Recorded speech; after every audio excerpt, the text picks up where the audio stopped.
నమస్తే, welcome to our channel. నేను miss సిరి.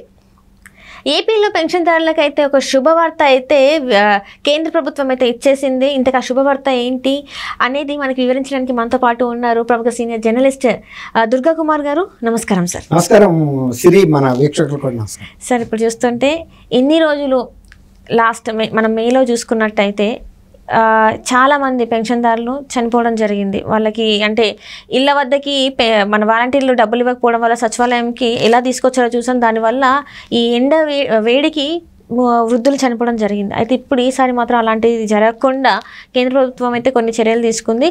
Bank ఖాతాలోకే మీకు ఏదైతే పెన్షన్ ఉందో అది జమ చేయాలని చెప్పేసి ఆదేశించినట్టు మనకు వార్తలు వస్తున్నాయి. మరి ఈసారి ఇప్పుడు మేలో ఎలా ఉండబోతుంది, మరి ఇలా పెన్షన్దారుల పరిస్థితి ఎలా ఉండబోతుంది? ఇది కిందసారే చేయాల్సిందమ్మా.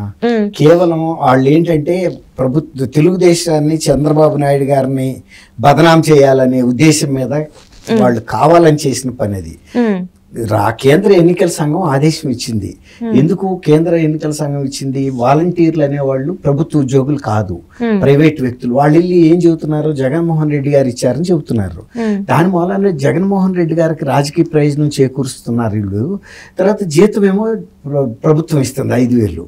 కాబట్టి ఈ ఎన్నికలు అయ్యే వరకు పెన్షన్లని ప్రత్యామ్నాయ మార్గాల ద్వారా లబ్ధిదారులకి ఇవ్వండి. వృద్ధులకి, వికలాంగులకి, ఒంటరి మహిళలు ఎవరైతే ఉన్నారో సాంఘిక సంక్షేమం పొందేవాళ్ళు పెన్షన్ అది చెప్పకుండా వీళ్ళు కేవలం చంద్రబాబు నాయుడు గారు కేంద్ర ఎన్నికల సంఘానికి ఫిర్యాదు చేయటం వలన ఇవ్వద్దని ఇవ్వద్దని కేంద్ర ఎన్నికల సంఘం చెప్పలేదు. మీరు ఇవ్వండి కానీ ప్రత్యామ్నాయ ఏర్పాట్లు చేయమంది. అట్లా కాకుండా దాన్ని రాజకీయ లబ్ధి చేకూర్చుకోవటం కోసం సిఎస్ గారు కూడా అందులో కుమ్మక్కయ్యి ప్రభుత్వంతో ఈ రకమైన ఇబ్బంది పెట్టి వాళ్ళందరినీ గ్రామ సచివాలయాల వరకు డోలీలు కట్టి తీసుకొచ్చారు. అది వాళ్ళకి ఎంత ప్రమాదమైనా, వాళ్ళ ప్రాణాలు పోయినా వీళ్ళకి లెక్కలేదు. కేవలం రాజకీయ లబ్ధి పొందితే చాలు, చంద్రబాబు నాయుడు మీద ఆ నింద పడాలి, తెలుగుదేశం మీద నిందపడాలి. ఆ ప్రయత్నంలో భాగంగా చేశారు. అది కేంద్ర ఎన్నికల సంఘం గమనించింది. కేంద్ర ఎన్నికల సంఘంని కూడా నింద ఇయ్యాలనే వాళ్ళ ప్రయత్నం. ఆదేశాలు ఇచ్చింది కేంద్ర ఎన్నికల సంఘం కాబట్టి ప్రజలకు సహజంగా కేంద్ర ఎన్నికల సంఘం మీద ఒక వ్యతిరేకత ఏర్పడుతుంది. అట్లా ఏర్పడటానికి సిఎస్ గారు కూడా తన వంతు సహకరించాడని ఇప్పుడు కేంద్ర ఎన్నికల సంఘం కూడా అర్థం చేసుకుని మళ్ళీ ఇప్పుడు లేటెస్ట్గా ఏమి ఆర్డర్స్ ఇచ్చిందంటే, మీరు ఈసారి అయినా సరే ఈ పెన్షన్ని మీరు ఇన్ టైం లోపల వేరే ప్రత్యామ్నాయ ఏర్పాట్ల ద్వారా చేయండి. గతంలో లాగా ఇలా చేయటానికి వీల్లేదు. ఇది గ్రామ సచివాలయానికి తీసుకుని వచ్చి వాళ్ళ ప్రాణాలు పోయేటందుకని. కానీ దానికి ఏం చేశాడు సిఎస్ గారు? మా దగ్గర సిబ్బంది కొరత ఉంది, ఎన్నికల నిర్వహణలో మేము బిజీగా ఉన్నాము, అందువల్ల ఇళ్ళకి తీసుకెళ్ళి ఇచ్చే అంత సిబ్బంది మాకు లేరని ఒక లేఖ రాశాడు. ఇప్పుడు ఆ లేఖకి ప్రతిగా ఇప్పుడు కేంద్ర ఎన్నికల సంఘం మళ్ళీ ఇంకొక ఆదేశం ఏంటంటే, ఇది ఒక డిక్టేషన్ లాంటిది. మీరు ఏదన్నా చేయండి, మీరు ఎవరికైతే అకౌంట్లు ఉంటాయో వృద్ధులకి వాళ్ళ అకౌంట్లో వేసేసేయండి. వృద్ధులకి అకౌంట్లు ఉన్నాయి, ఆ టైంలో అందరితోనే అకౌంట్లు ఓపెన్ చేయించారు. ఏదైనా 2 to 3% లేకపోవచ్చు, అంతే తప్ప మిగిలిన అందరికీ ఉన్నాయి. ఇప్పుడు వాళ్ళే చెబుతున్నారు కదా, జిల్లా కలెక్టర్లకి మేము ఆదేశాలు ఇచ్చాము, వృద్ధుల అందరికీ కూడా అకౌంట్లు వేయమని. అకౌంట్లు ఉన్నాయనేది ఇప్పుడు ఒప్పుకున్నారు కదా. కిందసారి అకౌంట్లే లేవు అన్నారు. ఇప్పుడు ఎక్కడి నుంచి వచ్చినాయి అకౌంట్లు? వాళ్ళ దగ్గర ఉన్నాయి అకౌంట్ నంబర్లు. ఇప్పుడు అవి వేసేస్తామని చెప్పారు. ఒకవేళ నిజంగా కనుక ఎవరికన్నా అకౌంట్ లేని వాళ్ళు ఎవరన్నా ఉంటే వాళ్ళకి ఈ నెల 5వ తేదీ లోపల ఇళ్ళకి తీసుకెళ్లి అందిస్తామని చెప్పారు. అవును, అంటే ఇక్కడ ఏంటంటే వికలాంగులకు ఎవరైనా వికలాంగుల గురించి కూడా మాట్లాడడం జరిగింది, వృద్ధుల గురించి కూడా మాట్లాడడం జరిగింది. వాళ్ళకి ఒకవేళ అకౌంట్ సమస్యలు ఉంటే, బ్యాంక్ సమస్యలు ఉంటే 5వ తారీఖు లోపలనే వీళ్ళకి డబ్బులు కూడా చెల్లిస్తామని చెప్పడం జరిగింది. ఇది గత నెల ఎందుకు చేయలేదు? గత నెల చేసి ఉంటే ఈ రోజు ఇంత ప్రాణ నష్టం జరిగేది కదా. అది జరగబట్టే కేంద్ర ఎన్నికల సంఘం కూడా సీరియస్ గా తీసుకుంది. ఇప్పుడు అట్లా చేస్తే వీళ్ళు ప్రతిపక్షాలను నిందించడానికి అవకాశం ఉండదు కదా. ఇప్పుడు చంద్రబాబు గారిని నింద పెట్టి ఆయన వద్దన్నాడని చెబితే ఎన్నికల్లో వీళ్ళకి లబ్ధి చేకూరుతుందని వాళ్ళ ప్రయత్నం. అందుకు సిఎస్ గారు కూడా సహకరించడం అనేది విచారకరం. జవహర్ రెడ్డి ఇప్పుడు జవహర్ రెడ్డి గారికి అర్థమైంది. ఇప్పుడు కూడా మన లెటర్ జవహర్ రెడ్డి గారు రాయటం మేము ఇవ్వలేమనే రాశాడు.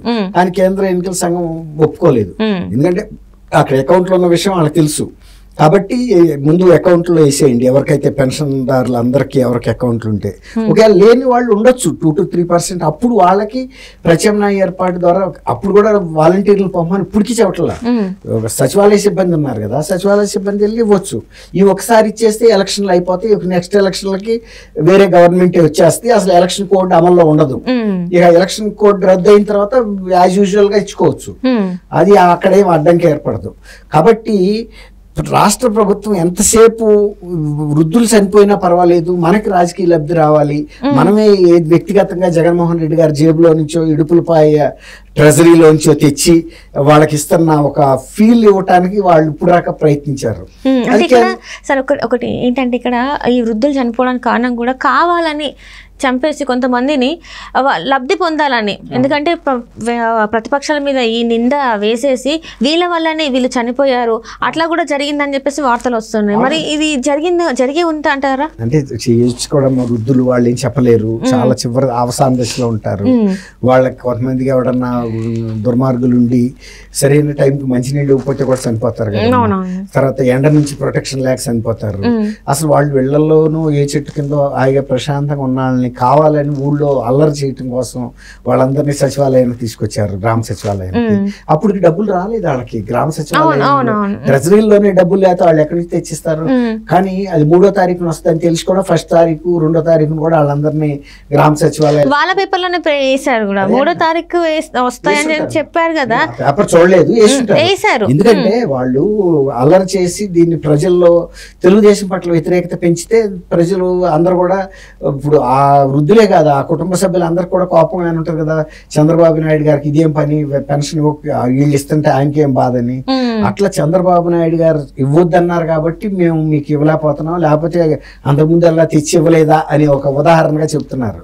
అంతకు ముందల్లా ఇప్పుడు కేంద్ర ఎన్నికల సంఘం వీళ్ళని ఎన్నికల విధుల్లో పెట్టాలని రాష్ట్ర ప్రభుత్వం ప్రయత్నించినా కూడా వద్దు అని చెప్పింది.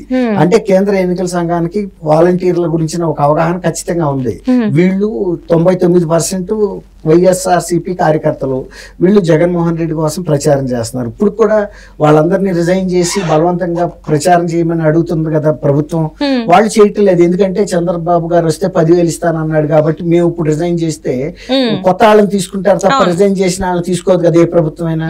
అదే పేరోల్స్ లో ఉన్నారనుకోండి కంటిన్యూ చేస్తారు. అందులో చేస్తానని కూడా ఆయన చెబుతున్నాడు కదా, మీరు ఏ పార్టీ వాళ్ళైనా పర్వాలేదు కానీ మా పార్టీ తరఫునే మీరు ప్రచారం చేయక్కర్లేదు, మీరు ప్రజలకి సేవ చేయండి, తర్వాత అవసరమైతే ఇంకా కొంత ప్రభుత్వానికి వెసులుబాటు వస్తే మీ శాలరీ కూడా పెంచుతాం అని చెబుతున్నాడు. లేదు మేము ఇంకా కొన్ని పరిశ్రమల ఏర్పాట్లు ఎన్ని ఉపాధి పెంచుతున్నాం కాబట్టి అక్కడ ఏదైనా మీకు మంచి ఉపాధి ఇంకా దొరికితే 25,000 30,000 40,000 శాలరీలో కూడా వెళ్ళిపోండి, లేని వాళ్ళకి మేము వీలున్నంత వరకు ఇంకా ఇంతకన్నా అధిక శాలరీ ఇస్తామని చెప్పాడు. కాబట్టి వాళ్ళందరూ కూడా వైసీపీ కార్యకర్తలైనా కూడా ఇవాళ వాళ్ళు రాజీనామా చేయడానికి ఇష్టపడతలా. కానీ వైఎస్ఆర్సీపీ ప్రభుత్వం వాళ్ళని ఎట్టి పరిస్థితుల్లోనూ రిజైన్ చేసి ఇప్పుడు మా క్యాండిడేట్స్ కి ప్రచారం చేయమని అడుగుతుంది. ఇది ఇప్పుడు వాలంటీర్స్ మధ్యను ప్రభుత్వం మధ్య కూడా కొంచెం టెన్షన్ వాతావరణం నెలకొంది.